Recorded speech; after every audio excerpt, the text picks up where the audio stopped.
Hello guys, welcome back to my channel. তো guys, যারা আমার চ্যানেলে নতুন তাদের কাছে রিকোয়েস্ট, প্লিজ চ্যানেলটি সাবস্ক্রাইব করে আমাকে সাপোর্ট করবেন। অ্যান্ড হ্যাঁ, যারা এই ড্রামার আগের এপিসোডগুলি দেখেননি তাদের কাছে আমার রিকোয়েস্ট যে প্লিজ আপনারা আগের এপিসোডগুলি দেখে নেবেন, না হলে ড্রামার কিছুই বুঝতে পারবেন না। আর কমেন্ট করে অবশ্যই আপনারা জানাতে পারেন যে আপনারা কোন ড্রামার বাংলা এক্সপ্রেশন দেখতে চান। আমি অবশ্যই চেষ্টা করবো তা নিয়ে আসার জন্য। চলুন এক্সপ্রেশন শুরু করা যাক। তো এপিসোডের শুরুতেই আমরা হুশিয়াও ফ্যামিলিকে দেখি, যারা নিয়ানের ব্লাড স্যাম্পল নেওয়ার জন্য তার পেছনে পড়েছিল। আর নিয়ান যে বুঝতে পারছিল না যে সে কি করবে, তখনই তার মাথায় একটি আইডিয়া আসে অ্যান্ড সে অ্যালকোহল নিয়ে নিজের বডিতে ছড়িয়ে নেয় আর দরজা খুলে বলে কি হয়েছে। চাও চাও বলে, ডক্টর তোমার ফিজিক্যাল এক্সামিনেশন করার জন্য এসেছে, এটার জন্য তোমার ব্লাড লাগবে। নিয়ান বলে, উফ আগে তো বলবে, অ্যাকচুয়ালি আমি ড্রিঙ্ক করে নিয়েছি, তাই এখন তোমার ব্লাড দিয়ে কোনো লাভ হবে না। ডক্টরও এটাই বলে যে ড্রাঙ্ক অবস্থায় ব্লাড নেওয়া যায় না। চাও চাও বলে, ডোন্ট ওয়ারি, আমরা 1 ঘন্টা তো অপেক্ষা করতেই পারি। অ্যান্ড হ্যাঁ, এর মাঝে কেউ যেন না এই বাসার থেকে বাইরে যায়। অ্যান্ড কাউজিকে অর্ডার দেয় নিয়ানের রুমে যতগুলি ড্রিঙ্কের বোতল আছে সব বাইরে নিয়ে আসতে। শাসা আর নিয়ানের উপর সন্দেহ হয়ে গিয়েছিল। সে বলে, মম আপনার কি এটা অদ্ভুত মনে হয় না যে মেয়ে কখনো ড্রিঙ্ক করতো না, সে আজ হঠাৎই ড্রিঙ্ক করলো? আমার মনে হয় সে বুঝতে পেরে গিয়েছে যে আমরা তার সাথে কি করতে চলেছি। চাও চাও বলে, তো কি হয়েছে, সে কতবার আমাদেরকে মানা করবে? ওয়েল, শাসা শয়তানি মাথায় কিছু আইডিয়া আছে অ্যান্ড সিনিয়রের কাছে গিয়ে বলে, তুমি খুব ভালো খাবার বানাও, তাই আজকে আমি চাই তুমি আমার জন্য লাইট স্যুপ বানাও। অ্যান্ড নিয়ানও বানিয়ে দেয়, বাট ওটা নেওয়ার সময় শাসা তার হাতে কাট লাগিয়ে দেয় অ্যান্ড বলে, অ্যাকচুয়ালি আমার নেলস একটু বেশি শার্প, আই হোপ তুমি খারাপ ভাববে না। অ্যান্ড তা যাওয়ার পর নিয়ান বুঝতে পারে যে সে আমার ব্লাড স্যাম্পল নিয়ে গেছে। নিয়ান তার পেছনে যেতে চাইছিল, বাট তখনই চাও চাও এসে বলে, এ সাইড ও সাইড ঘোরাঘুরি না করে ডিনার বানাও। এরপর তারা মামে সে ডক্টরকে ব্লাড স্যাম্পল দিয়ে বলে খুব কেয়ারফুলি এটা টেস্ট করবে অ্যান্ড কাল 10টার মধ্যেই এর রিপোর্ট আমাদেরকে দিয়ে যাবে। ডক্টর বলে, আপনারা নিশ্চিন্তে থাকুন। নেক্সট সিনে আমরা দেখি নিয়ান ব্লাড স্যাম্পল নিয়ে ডক্টর পিছু নিয়েছিল অ্যান্ড এখানে ডক্টর পেছনে তাকিয়ে তাকে দেখতো, তার আগেই হুশিয়াও তার কারে তাকে টেনে নেয়। আর যখন ডক্টর পেছনে করে তাকায়, সে শুধুমাত্র কারে বসে থাকা হুশিয়াওকেই দেখতে পায়। এখানে হুশিয়াও তার হাত থেকে ব্লাড স্যাম্পল নিয়ে বলে, এটা চেঞ্জ করে কোনো লাভ হবে না, কারণ তোমার ক্ষতি করার জন্য তাদের কাছে আরও অপশন আছে। নিয়ান বলে, যদি তুমি সব কিছু জানো তাহলে তাদেরকে অ্যারেস্ট কেন করছো না? হুশিয়াও বলে, আমি এতদিন ধরে স্ট্রং ফ্যামিলিতে আছি, তোমার কি মনে হয় আমি থাকতে তোমার কেউ ক্ষতি করতে পারবে? যা শুনে নিয়ান বলে, যদি তুমি চাও আমি তোমার উপর ট্রাস্ট করি, তাহলে এটা বলো তুমি কি অ্যান্ড আমার হেল্প কেন করছো? তখনই হুশিয়াও তাকে টেনে কিস করা শুরু করে, কারণ ওই ডক্টর পিছিয়ে এসেছিল এটা দেখার জন্য যে অ্যাকচুয়ালি চলছেটা কি। আর যা নিয়ানও বুঝতে পারে, তাই সে হুশিয়ারের সাথে কোঅপারেট করে, বাট যাওয়ার সময় সে তার লিপসে কাট লাগিয়ে দেয়। আর যার কারণে জয়ার সাথে কাটানো হুশিয়ারের কিছু স্মৃতি মনে পড়ছিল অ্যান্ড মনে মনে বলে, আমি জানতাম এটা তুমি। নেক্সট সিন আমাদেরকে সংপার পার্টি দেখানো হয়, যেখানে নিয়ান ড্রিঙ্কের গ্লাস নিয়ে বসেছিল। হুশিয়াও তার কাছে এসে বলে, কি হলো, নার্ভাস ফিল করছো? তাহলে একটু ড্রিঙ্ক করে নাও, এটাতে তোমার নার্ভাসনেসও দূর হয়ে যাবে। আর আজ এখানে যে ড্রামা হবে সেটা তুমি ভালো করে দেখতে পাবে। নিয়ান বলে, তুমি কি চাও প্রত্যেকবার মতো সং ফ্যামিলি এবারেও আমাকে বুলি করুক? বাট তুমি দেখে নিও, আজ আমি তাদের হাতে বলি হব না। হুশিয়াও তার হাত থেকে ড্রিঙ্কের গ্লাস নিয়ে বলে, আমার তোমার উপর পুরো বিশ্বাস আছে। এরপর কেউ সংপাকে কংগ্রাচুলেশন বলছিল ডগ ফিরে পাওয়ার জন্য অ্যান্ড এটাও বলে, আমরা শুনেছি এবারে নাকি তিজার ওয়াইফ নিয়ান তা ফিরিয়ে এনেছে। তিজা অনেক বেশি লাকি যে সে নিয়ানের মতো এত ক্যাপেবল অ্যান্ড স্মার্ট ওয়াইফ পেয়েছে।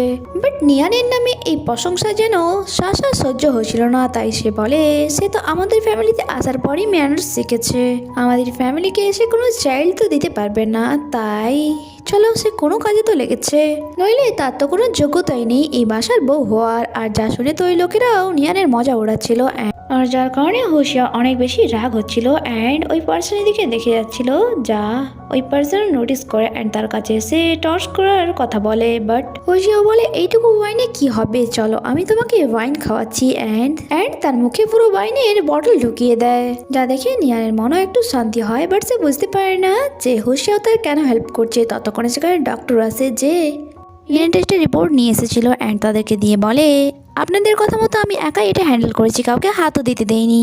আর এখানে সাসা বড় বড় লেকচার মারতে শুরু করে দেয় যে, নিয়ান তুমি জানো এটার মধ্যে কি আছে? তোমার ডিএনএ টেস্টের রিপোর্ট যা দেখার পর এটা প্রমাণ হয়ে যাবে যে তুমি আসলে নিয়ান না নিয়ানের রূপে অন্য কেউ।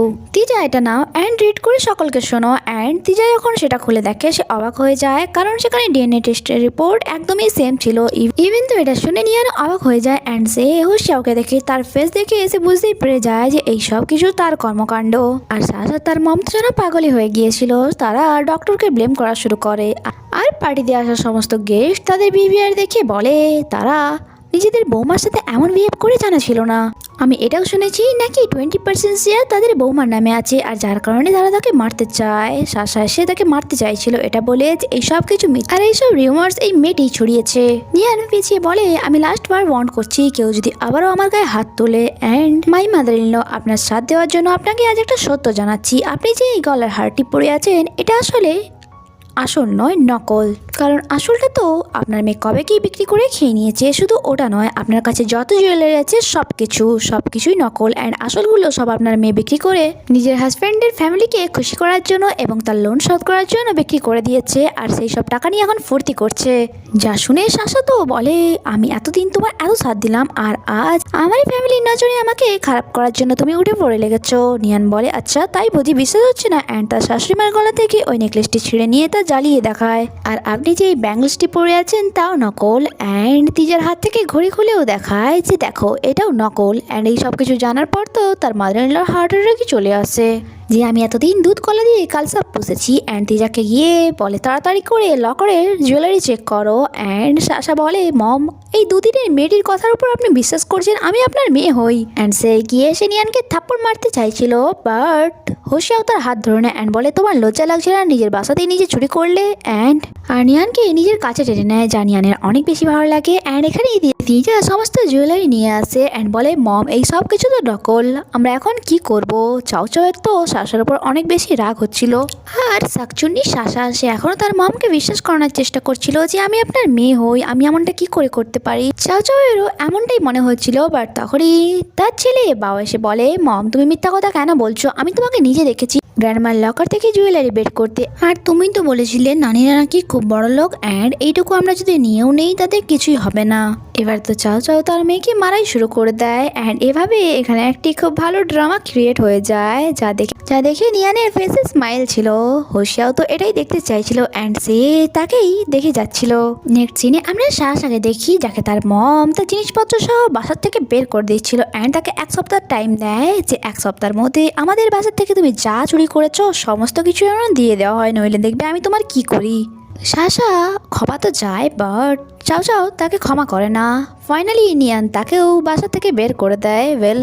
এরপর যখন সে রুমে যায় সে দেখে তার বেডে কিছু সেক্সি ড্রেসেস পরেছিল। অ্যান্ড এখানে তিজা এসে বলে অনেকদিন পর আমরা একসাথে সময় কাটাবো, থ্যাংক গড তুমি আমার ওই ডাইনি সিস্টারকে বাসা থেকে তাড়িয়েছো। আমি তো অনেকদিন ধরেই চেষ্টা করছিলাম বাট আমার দ্বারা হচ্ছিলই না। নিয়ান বলে আচ্ছা তাই বুঝি, বাট যতদিন সে এখানে ছিল তুমি তো তার পেছনে কুকুরের মতো দাঁড়িয়ে ঘুরতে, যখন কি সে তোমার এত অপমান করতো।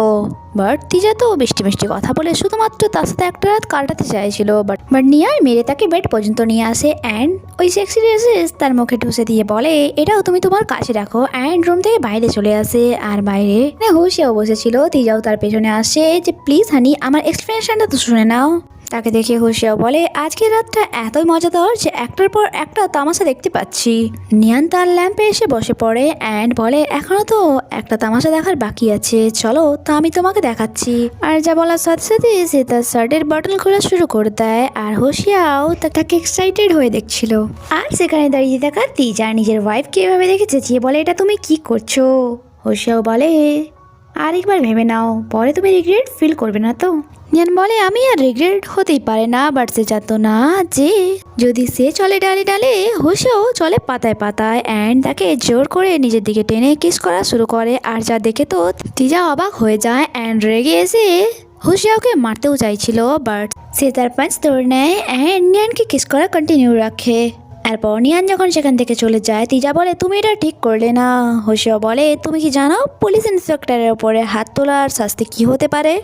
আর সে তাকে সাইটে পোস্ট করে নিজের রুমে চলে আসে যেখানে নিয়ান ছিল আর তাকে দেখে বলে, তুমি এখানে কি করছো? বাইরে যেটা কন্টিনিউ হলো না সেটাকে তুমি আবার কন্টিনিউ করতে চাইছো? নিয়ান জিজ্ঞাসা করে, আমার ডিএনএ রিপোর্ট নিয়ানের সাথে ম্যাচ কি করে হলো? হোসিয়াও বলে, যদি টাকা থাকে তাহলে কি না হয়। যা শুনে নিয়ান তার কাছে নাইফ নিয়ে এসে বলে, তার মানে ডিএনএ টেস্টের রিপোর্ট চেঞ্জ করেছো, বাট তুমি কে অ্যান্ড আমার হেল্প বা কেন করছো? হোসিয়াও তাকে টেনে নিজের ক্লোজ করে অ্যান্ড বলে, আমি যা করি তার এক্সপ্লেনেশন কাউকে দিই না। নিয়ান বলে, ও ওকে থ্যাঙ্কস। হোসিয়া বলে, নাইফের সাথে তোমার থ্যাঙ্কস বলার পদ্ধতিটা ঠিক আমার পছন্দ হলো না। নিয়ান বলে, তুমি যেটা চাও আমি তা তোমাকে দিতে পারবো না, অ্যান্ড নিজেকে ছাড়িয়ে সেখান থেকে চলে যায়। আর তার যাওয়ার পর হোসিয়াও নিজের ফোনে তার ফটো দেখছিল অ্যান্ড এখানে ফ্ল্যাশব্যাক দ্বারা আমরা জানতে পারি যেখানে ইন্সপেক্টর হেইনিসে জিজ্ঞাসা করছিল কি আপনি আগে ইনভেস্টিগেশন করে নিয়েছেন যে নিয়ান অ্যান্ড জাও টুইন সিস্টার, তার মানে জাওয়ের ডিএনএ টেস্টের রিপোর্ট সেম আসবে, আর যদি সে জাওই হয় তাহলে আমরা তাকে অ্যারেস্ট কেন করছি না অ্যান্ড ওই ইউএস ডিভাইসের পাসওয়ার্ড কেন জেনে নিচ্ছি না? আমরা অপেক্ষা কেন করছি? আপনি তো জানেন যে সংপা তাকে যে কোনো হারে মারতে চায়। হোসিয়া বলে, এখনো তার মেমোরি ফিরে আসেনি তাই আমরা এমনটা করতে পারবো না। অ্যান্ড আর তোমার কি মনে হয় আমি থাকতে তার কেউ কিছু করতে পারবে, যখন কি তারা কেউ এতদিন পর্যন্ত তার কিছু করতে পারলো না? যা শুনে হেইন্দাকে আবার কোশ্চেন করে, স্যার আপনাকে এভাবে এর আগে কখনো কারো সাহায্য করতে দেখিনি। বাট তার এই কোশ্চেনের কোনো জবাব না দিয়ে সে তাকে এখান থেকে যেতে বলে আর সিন প্রেজেন্টে শিফট হয়। সে এখনো তারই ফটো দেখে যাচ্ছিল। নেক্সট সিনে আমরা নিয়ানকে দেখি যখন তার চোখ খুলে সে তার সামনে তিজাকে দেখতে পায়, যে তাকে বলে, আজ আমি তোমাকে এটা বোঝাবো যে আমি বেস্ট নাকি ওই হোসিয়াও। বাট উল্টে নিয়ানি তাকে নিচে নিয়ে আসে অ্যান্ড তার গলা চেপে ধরে আর বলে, তোমার মধ্যে এতটা সাহস আছে যে আমার সামনে নিজেকে বেস্ট প্রমাণ করতে পারবে? তখনই গাউজি ডোর নক করে অ্যান্ড বলে, ইয়াং মাস্টার বাইরে তারা এসেছে। যা শুনে নিয়ান বলে, ওই চোড়ালটার এত সাহস যে সে আবারও এখানে মুখ উঠিয়ে চলে এসেছে। গাউজিকে বলো, তারাকে এখান থেকে চলে যেতে বলেছো তুমি। আর তার কথা মতো তিজাও এমনটা করে। বাট গাউজি বলে, তারা বলছে সে নাকি আপনার বাচ্চার মা হতে চলেছে। নেক্সট সিনে আমরা তারাকে দেখি তার সাথে সবাই এখানে ভালো বিহেভ করছিল অ্যান্ড চাও চাও তো নিয়ানকে কথা শোনা শুরু করে দেয় যে এই মেয়েটির তো এই ফ্যামিলিকে একটি বাচ্চা দেওয়ার ক্ষমতা নেই, বাট তা তুমি করলে। তারা বলে, তুমি চিন্তা করো না, আমি তোমাকে এই বাচ্চা থেকে বের করবো না। নিয়ান বলে, আমার চিন্তা করার জায়গায় তুমি নিজে চিন্তা করো, কারণ তুমি এত ভালো mother in law and husband পেয়েছো বলে কথা। যা শুনে তিজা বলে, মানলে তাহলে যে আমি ভালো ছেলে, এখন অ্যাকসেপ্ট করে এটা কি লাভ? তোমাকে খালি রেডি করতে হবে এখন। আর এদিকে চাও চাও তারার পা ধুইয়ে দেওয়ার জন্য গাউজিকে গরম পানি নিয়ে আসতে বলছিল, যখন কি তারা বলে, আন্টি আমি চাই যে আমার পা নিয়ান ধুইয়ে দিক, কারণ তবেই তো আমাদের মধ্যে আগের মতো ভালোবাসা বাড়বে অ্যান্ড এই সার্ভেন্টরাও আমাদের নামে উল্টো পাল্টা বলবে না।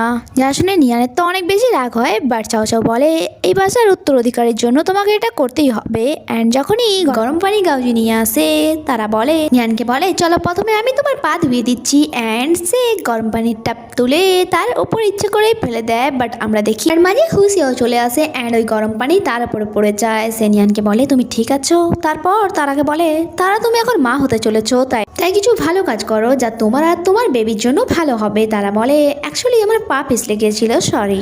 তারা বলে, নিয়ান আমি বেবিকে এই পৃথিবীতে আনতে চলেছি, তাই ডক্টর বলেছে সবসময় তার ফাদারকে আমার সাথে থাকতে, তাই আমি চাই তুমি ওই মাস্টার বেডরুমটা আমাকে দিয়ে দাও। নিয়ান বলে, এই বাসাতে তুমি যেখানে ইচ্ছা যেমন ইচ্ছা ভাবে থাকতে পারো।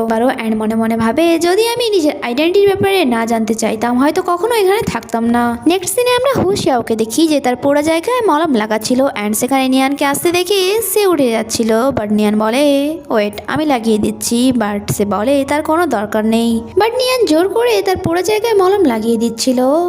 হোসিয়া বলে, আমার এমনটা কেন মনে হচ্ছে যে তোমার আমাকে নিয়ে চিন্তা হচ্ছে, যেন তুমি এটা মেনে নিতে পারছো না যে তুমি এক ম্যারিড ওম্যান। নিয়ান বলে, আমি কখনো এখানে আসতাম না যদি তোমার এই অবস্থা আমার জন্য না হতো। হোসিয়া বলে, ডোন্ট ওয়ারি, আমিও চাই না তুমি এইসব করো। আমি শুধু এটাই চাই যে তোমার বেশি ভাবার দরকার নেই, নাহি নিজের মাইন্ডের ওপর জোর দেওয়া, কারণ দেখবে সময়ের সাথে সাথে সব কিছু ঠিক হয়ে যাবে। যা শুনে নিয়ান অনেক ইমোশনাল হয়ে সেখান থেকে চলে যায়। নেক্সট সিনে আমরা তারাকে দেখি যার কাছে নিয়ান এসে বলছিল, আমি অনেক ভেবেছি অ্যান্ড আমারও মনে হয় যে এখন আমাদেরকে সিস্টারের মতো থাকা দরকার, কারণ ঝগড়া করে কি লাভ হবে, তাই আমি তোমার ভালো করে খেয়াল রাখবো এখন থেকে। এরপর নিয়ান কিয়ারের নামে তাকে অনেক অনেক খাবার খাওয়াতো অ্যান্ড সকাল হওয়া মাত্রই তাকে ঘুম থেকে তুলে দিত।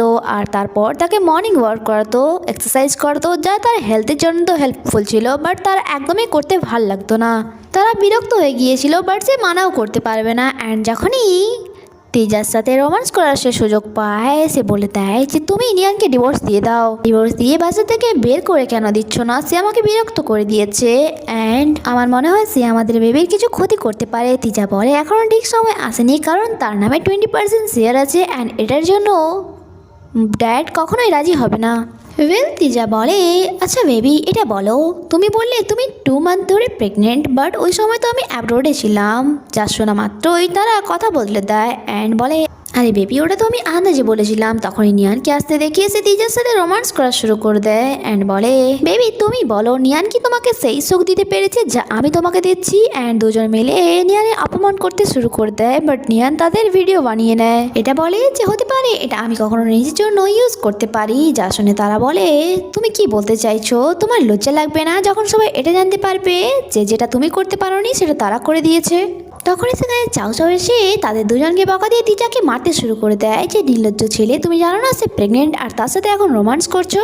নেক্সট সিনে সাসা যারা অনেক বেশি রাগ হচ্ছিল এটা ভেবে যে আমি প্রেগনেন্সির বাহানা করে এই বাসাতে নিজের জায়গা বানাতে চাইছি, আর এই মেয়েটি নিয়ান যে আমার রাস্তায় বাধা দিচ্ছে, আর সাথে সাথে এসে চাও চাওকে সিঁড়ি থেকে ফেলে দেয় আর চেঁচিয়ে সকলকে জড়ো করে এটা বলে যে দেখো নিয়ান আন্টিকে সিঁড়ি থেকে ফেলে দিয়েছে। আর সকলে তো নিয়ানকেই কথা শোনানো শুরু করে দেয়, কারণ সে যে নির্দোষ তার কাছে কোনো প্রমাণ ছিল না। তারা সকলের মাঝে বসে নিয়ানকে উল্টো পাল্টা বলে যাচ্ছিল যে তুমি যদি আমাকে নিয়ে জেলাস হও তাহলে আমার ক্ষতি করো না, আন্টির ক্ষতি করার কি দরকার। নিয়ান বলে তোমার এক একটা কথা মিথ্যে। দুজনের মধ্যে ঝগড়া শুরু হয়ে যায় অ্যান্ড সংবাদ চেঁচিয়ে ওঠে যে নিজের মুখ বন্ধ রাখো, আমি জানি তুমি কখনোই নিজের মাদার ইন লকে রেসপেক্ট করনি অ্যান্ড তুমি যা করেছো তার জন্য তোমাকে শাস্তি তো পেতেই হবে। অ্যান্ড গাওজিকে অর্ডার দেয় তাকে মারার জন্য অ্যান্ড সে তাকে আঘাত করতো।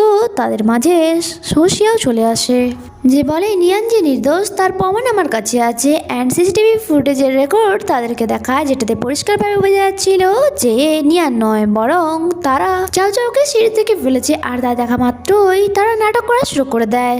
এটা এডিটিং, এদের কথা একদমই বিশ্বাস করে না। তখনই সেখানে চাও চাও এসে বলে আমি একদমই ঠিক আছি, তাই তারাকে ব্লেম করার কোনো দরকার নেই। আর তারাও তাড়াতাড়ি করে চাও চাওকে সরি বলে যে আমার পা স্লিপ হয়ে গিয়েছিল, আমি বুঝতে পারিনি। আর এখানে চাও চাও তাকে মাফ করে দেয়। নিয়ান বলে যখন আপনি নিজেই বাঁচতে চান না তাহলে আপনাকে গডও বাঁচাতে পারবে না। এরপর সে যখন রুমে আসে সে বেডে সংপার একটি শার্টের বটম দেখতে পায়, যা দেখে ভাবে আমার সন্দেহ কি ঠিক, আমি কি যেটা ভাবছি সেটা সত্যি। আর তখনই সেখানে হোসিও আসে অ্যান্ড তাকে কভার্ডের মধ্যে নিয়ে যায়, কারণ সেখানে তিজা অ্যান্ড তারা এসেছিল যারা মমের চোখে ফাঁকি দিয়ে রোমান্স করতে চাইছিল। তাই একটি এসেন্স তারা জ্বালিয়ে দেয় রুমে আর তারা রোমান্স করা শুরু করে। বাট ওই এসেন্সের কারণে কাবার্ডের মধ্যে থাকা হোশিয়াও নিজের কন্ট্রোল হারাতে শুরু করে অ্যান্ড সেও নিয়ানকে কিস করা শুরু করে দেয়। বাট কিছুক্ষণ পর সে নিজেকে সামলায় অ্যান্ড তাকে সরি বলে যে এই এসেন্সের কারণে আমি নিজেকে কন্ট্রোল করতে পারিনি। অ্যান্ড তাদের চলে যাওয়ার পর তারা কভার থেকে বাইরে আসে। আর নেক্সট সিনে আমরা নিয়ানকে দেখি যে তার সন্দেহ নিয়ে হোশিয়াওকে বলছিল যে এই বটমটি আমি বেডে পেয়েছি অ্যান্ড আমার সন্দেহ যে তার অ্যাফেয়ার তিজার সাথে নয় বরং সংপার সাথে চলছে। তুমি যদি আমাকে সাহায্য করো তাহলে আমি এটা প্রমাণ করে ছাড়বো যে এটা কতটা সত্য, কারণ তারা বললো সে 2 মাস ধরে প্রেগনেন্ট, বাট তার পেটের সাইজ দেখে মনে হয় তার 5 মান্থ চলছে। সে অ্যান্ড যে শুনে হোশিয়াও তাকে সাহায্য করতে রাজি হয়ে যায় অ্যান্ড ছিল এটা প্রুভ করার জন্য যে তার পেটে যে বাচ্চাটা আছে সেটা তিজা নয় বরং সংপার। হোশিয়াও তার হেল্প করার জন্য রাজি হয়ে যায়। নেক্সট সিনে আমরা নিয়ানকে সংপার রুমে দেখি যেখানে সে তাড়াতাড়ি করে ক্যামেরা ফিক্স করে দেয়, বাট তখনই সংপার তার রুমে আসতো তার আগেই হোশিয়াও তাকে আটকে নেয় এটা বলে যে নিয়ানের ব্যাপারে আপনার সাথে আমার কিছু কথা আছে। আর এভাবেই সে খুব সহজেই ওখান থেকে বেরিয়ে আসে।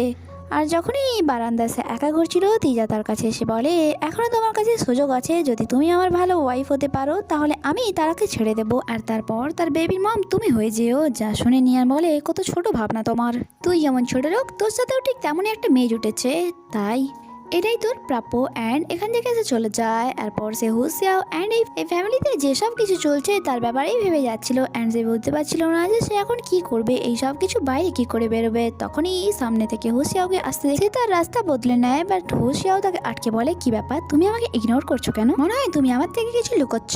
নিয়ান বলে না এমনটা নয়, অ্যাকচুয়ালি আমি এটা ভাবছিলাম তুমি যাকে খুঁজো তুমি যদি কখনো জানতে পারো যে সেই মেয়ে আমি নয় তাহলে তারপরেও কি তুমি আমাকে এভাবেই ট্রিট করবে। যা শুনে হুশিও একদমই চুপ হয়ে যায় and ভাবে তার কি কিছু মনে পড়ে গেছে, আর সে তার এই কোশ্চেনের উত্তর দিতে পারে না, তাই নিয়ান সেখান থেকে চলে যায়। নেক্সট সিনে আমরা তারাকে দেখি যে চেকআপের জন্য গিয়েছিল। ডক্টর তাকে বলে আপনার বেবির এত অ্যাবনর্মাল কেস আছে যার কারণে মিসক্যারেজ হওয়ার হাই চান্স আছে। আর তারা কি বা করতে পারতো, তাই ডক্টরকে টাকা দিয়ে দেয় তার মুখ বন্ধ করার জন্য অ্যান্ড ভাবে যখন এই বেবিটিকে আমি পৃথিবীতে আনতেই পারবো না, তাহলে আমার জন্য তাকে কিছু কাজে ইউজ তো করাই যেতে পারে। সত্যি কত নিজ ভাবনা তার। ওয়েল নেক্সট সিন এসে নিয়ানের কাছে আসে অ্যান্ড তাকে উল্টোপাল্টা কথা শোনাচ্ছিল। অ্যাকচুয়ালি সে চাইছিল নিয়ান রেগে তার উপর হাত তুলুক অ্যান্ড সবাইকে এটা বলবে সে যে তার জন্য তার মিসক্যারেজ হয়ে গিয়েছে। আর নিয়ানও তার চাল ভালো করে বুঝে গিয়েছিল, তাই সে বলে তুমি যা ইচ্ছে বলো না, আমি তোমার ওপর হাতও তুলবো না। অ্যান্ড সে সেখান থেকে চলে যাচ্ছিল, বাট তার ইচ্ছে করে নিচে পড়ে যায় অ্যান্ড চেঁচিয়ে সকলকে জড়ো করে। নেক্সট সিনে আমরা তাকে হসপিটালে দেখি, যেখানে জানানো হয় যে তার মিসক্যারেজ হয়ে গিয়েছে অ্যান্ড এখানে সবাই নিয়ানকে ব্লেম করছিল, কারণ তারা ড্রামা করছিল যে আমি কখনোই ভাবিনি যে তাকে আমি এই পৃথিবীর আলো দেখাতে পারবো না। নিয়ান বলেছি তুমি এত ছোট মনের মানুষ আমার কখনো জানা ছিল না, নিজের ফায়দার জন্য নিজের বেবিটাকেও মেরে ফেললে। আর নাটক বাড়ানোর জন্য তারা নিজের মাথা দেয়ালে মারে অ্যান্ড বলে আমি আমার বেবিকে কেন মারবো, তার জন্য আমার বেবি চলে গিয়েছে। আর তারপরেও সে তার কাজের জন্য লজ্জিত নয় অ্যান্ড তাকে এই অবস্থায় দেখে তো চাও চাও নিয়ানকে কথা শোনানো শুরু করে দেয় অ্যান্ড তার উপর হাত তুলতো। তখনই সেখানে হুশিয়াও আসে অ্যান্ড নিয়ানকে প্রোটেক্ট করে প্রত্যেকবারের মতো অ্যান্ড বলে যদি আপনারা সত্যটা জানতেই চান তাহলে ডক্টরকেই জিজ্ঞাসা করে নিন না। অ্যান্ড ডক্টর সকলের সামনে এসে সমস্ত সত্যটা বলে দেয় অ্যান্ড তারা দেওয়া সেই চেকটাও দেখায়। নিয়ান বলে সংপা এবার আমিও দেখবো আপনি তারাকে কিভাবে পানিশ করেন। আর যা দেখা মাত্রই তারা নিজেকে বাঁচানোর জন্য বলে তিজা আমি তোমাকে অনেক বেশি ভালোবাসি, তাই এই সব কিছু আমি নাটক করেছি তোমার সাথে থাকার জন্য। আর তারই নাটক চলছিল তখনই তার ড্যাড তাও চলে আসে অ্যান্ড সংপাকে বলে আমি এতদিন সততার সাথে আমি তোমার সাথ দিয়েছি, বাট তুমি থাকার সত্ত্বেও আজ আমার মেয়েকে এভাবে অপমান করা হচ্ছে সকলের সামনে। নিয়ান বলে আচ্ছা তাহলে আপনি এখানে কম্পেনসেট নেওয়ার জন্য এসেছেন। তাও রেগে বলে তার পেটে যে বাচ্চাটা ছিল তার তিজার ছিল, তাই তাকে যে কোনো কন্ডিশনে এখন রেসপন্সিবিলিটি নিতে তো হবেই। নিয়ান বলে যদি এমনটা হয় তাহলে আপনার তিজার থেকে নয় বরং সংপা থেকে কম্পেনসেট চাওয়া দরকার, কারণ তার পেটে যে বেবিটি ছিল তা তিজা নয় বরং সংপার। যা শোনা মাত্র এখানে সকলে অবাক হয়ে যায় আর তাদেরকে সকলকে লাইভ টেলিকাস্ট দেখানো হয় যেখানে সংপা অ্যান্ড তারা একই বেডে ছিল।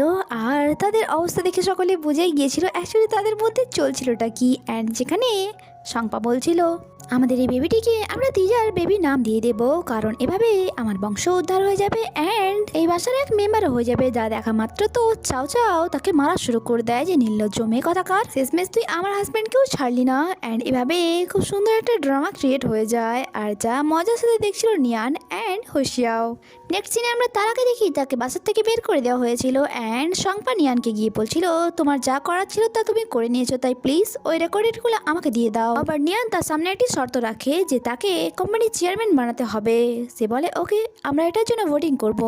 এরপর হুশিয়ার সাথে নিয়ান তার জেতার সেলিব্রেট করছিল অ্যান্ড এখানে সে তাকে থ্যাঙ্কস বলে যে তুমি যদি না থাকতে হয়তো আমি এত তাড়াতাড়ি এই সমস্ত কিছু করতে পারতাম না। হুশিয়া বলে এমন কিছুই নয়, আমি জানতাম যদি আমি না থাকতাম তুমি এখান থেকে নিজেকে বের করে নিতে। ওয়াই দেবে তোমার পুরনো স্মৃতি মনে পড়তে যতই টাইম লাগুক না কেন আমি তোমার জন্য ওয়েট করবো। যা শুনে নিয়ান স্পিচলেস হয়ে যায় অ্যান্ড সেখান থেকে চলে যায়। অন্যদিকে আমরা সংপাকে দেখি যে প্রতিশোধের আগুনে জ্বলছিল, সে নিয়ানের থেকে প্রতিশোধ নিতে চাইছিল আর যার কারণে সে এখানে চিংমিংকে ডাকে, বাট চিংমিং এই কাজের জন্য বেশি টাকা চার্জ করছিল। বাট শেষমেশ তার কথাতে তাকে রাজি হয়ে যায় কারণ সে ছাড়া তার কাছে আর ভালো কোনো লোক ছিল না এই কাজের জন্য। নেক্সট ডে যখন নিয়ান কোম্পানিতে যাচ্ছিল কিছু লোক তাকে ঘিরে ফেলে। এখানে নিয়ান অনেক বেশি নার্ভাস হয়ে যায়, বাট তখনই এন্ট্রি হয় আমাদের হিরো হুশিয়ারের, যে তাকে বলে মিস নিয়ান আপনি গিয়ে মিটিং অ্যাটেন্ড করুন, আমি তাদেরকে দেখছি।